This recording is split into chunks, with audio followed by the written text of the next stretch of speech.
अरे बहू रानी तो सारा सारा दिन कमरे में बंद रहती है, कोई काम भी नहीं। मैं तो बोर हो जाती हूँ, क्या करूँ। तभी मीना की सहेली रीना उससे मिलने आती है। अरे मेरे घर का भी यही हाल है, बेटा ऑफिस और बहू कमरे में बंद, समय काटे नहीं कटता। लेकिन अब सच मानो तो वक्त ही नहीं है कि वक्त से रोटी भी खा लूं। अरे बहन, मुझे भी बता दे कौन सा जादू चलाया है। मैं भी अब जिंदगी के बचे कुचे दिन आराम से काट लूं। दीवारें देख देख कर तो बोर हो गई हूं मैं। रीना मीना को एक स्मार्टफोन देती है। ये ले, ये है वो छड़ी जो जादू करती है। इसमें मैंने तेरा फेसबुक अकाउंट भी बनाया है, एंजल प्रिया के नाम से। बस अब यहाँ दोस्त बना और सबसे बातें कर। सास को पहले तो उतना समझ नहीं आता है, लेकिन धीरे धीरे वो उसकी आदत डाल लेती है। माँ जी जल्दी से खाना खा लीजिए, मुझे थोड़ा काम है। अरे तू जा, मैं खा लूंगी, अभी वक्त नहीं है। और सासू माँ मोबाइल में मुंह गड़ाए जवाब दे देती है। बहू समझ ही नहीं पाती और वहां से कमरे में चली जाती है। अचानक सास को किसी प्यारी पिंकी की फ्रेंड रिक्वेस्ट आती है। अरे वाह, ये तो कोई प्यारी सी लड़की लगती है, बात करती हूँ। सास फ्रेंड रिक्वेस्ट अपनाकर बात करने लगती है। अब क्या था, सास सारा दिन उस सहेली से बात करती, अपनी कहती उसकी सुनती।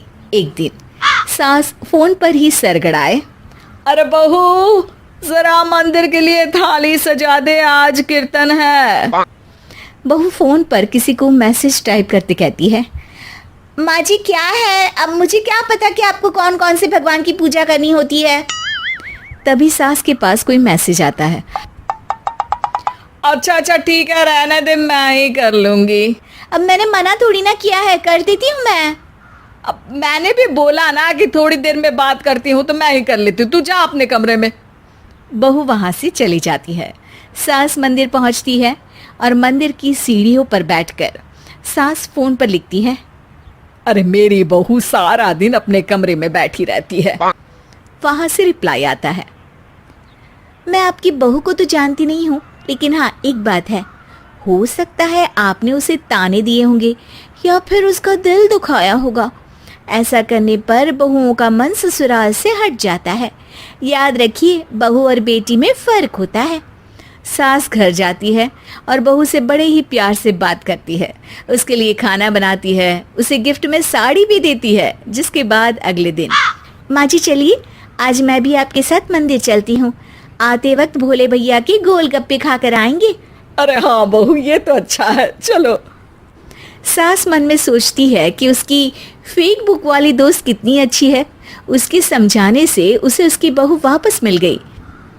वो बहू को अपनी दोस्त के बारे में बताने का सोचती है, लेकिन फिर चुप हो जाती है। बहू फोन पर टाइप करती है, मेरी सास मुझे नौकरानी समझती है, एक गिलास पानी तक खुद नहीं लेती। मन तो करता है कि बोल दूं, मैं बहू हूँ, कोई नौकरानी नहीं। वहां से रिप्लाई आता है, देखो तुम्हारी सास को तो मैं भी नहीं जानती, लेकिन वो बुजुर्ग होंगी, पूरा जीवन उन्होंने घर गृहस्थी चूल्हा चौका में निकाल दिया। और फिर तुम ये भी मत भूलो कि जिस पति पर तुमको इतना गर्व है, उसे भी शिक्षा उन्होंने ही दी है। तो जिसने तुम्हें इतना दिया, क्या तुम उनकी थोड़ी सी सेवा नहीं कर सकती। बहू भी अगले दिन से सास का सारा काम करती, उनके पैर दबाती, उनका ख्याल रखती, उनके साथ घूमने जाती। एक दिन सास, बहू ये लो मेरा हीरे का हार। पहले तो सोचा था कि अपनी बेटी को दूंगी, लेकिन आज जब मेरे हाथ पैर में दर्द था तो तुम मेरा साथ दे रही थी। समय पर खाना पानी देकर तुमने ही मेरा बुढ़ापे में साथ दिया। उसके हिस्से का बहुत कुछ मैं उसे दे चुकी हूँ, लेकिन ये अब तेरा। बहू तो ये देखकर खुशी से उछली जाती है। वो सास को गले लगाकर कहती है, माँ जी आज सच में बहुत अच्छी है। भला हो उस एंजल प्रिया का जिसने मुझे आपसे वापस मिलवा दिया, वरना मैं तो हमेशा आपको गलत ही समझती। मैं तो सोचती थी काश वो एंजल प्रिया मेरी सास होती। क्या नाम लिया बहू? एंजल प्रिया तेरी फेक बुक फ्रेंड है? हाँ माँ जी, वो बहुत अच्छी है। उन्होंने ही मुझे बताया कि सास की कीमत क्या होती है। अरे बहू, कहीं तू प्यारी पिंकी तो नहीं? जी माँ जी, मैं ही हूँ प्यारी पिंकी। क्यों? सास बहू को गले लगाकर कहती है। मैं भी यही सोचती थी कि काश प्यारी पिंकी मेरी बहू होती। शुक्रिया बहू।